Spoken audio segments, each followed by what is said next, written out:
Well, it's a beautiful day in the neighborhood to get the bike taken away. So you can see bent fork, pretty nasty.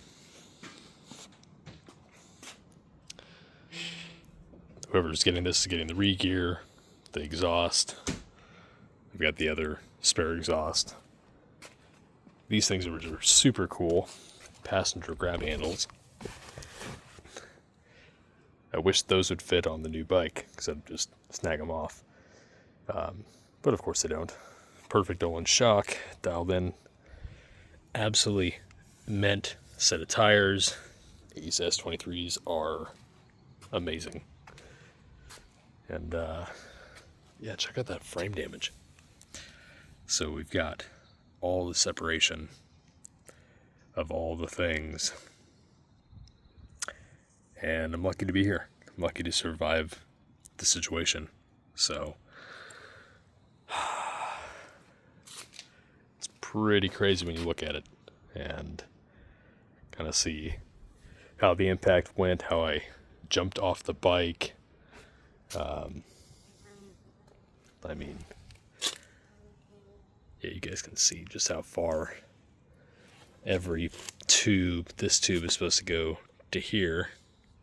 This tube is supposed to go to here. I mean, it is in half. And then you've got ECU out here.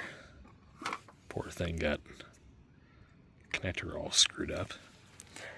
But after some renegotiations with the whole shebang, dang, look, this tube almost broke here too. Holy shit. They gave me a fair price. I said, that's fine. You know, it's unfortunate that this whole thing happened, but I'm walking away from it at least relatively unscathed physically. You know, I've got the scar here, the big old elbow scar. You guys have probably seen this one. Yeah, so, but this bike saved my life. So, you know, all things considered,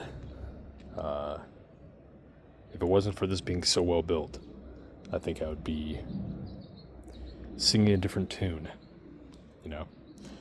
Anyways, gonna have the tow truck come here in a minute, get this guy out of the way. See you later. Hand me my check, and I am back to a reasonable level of content.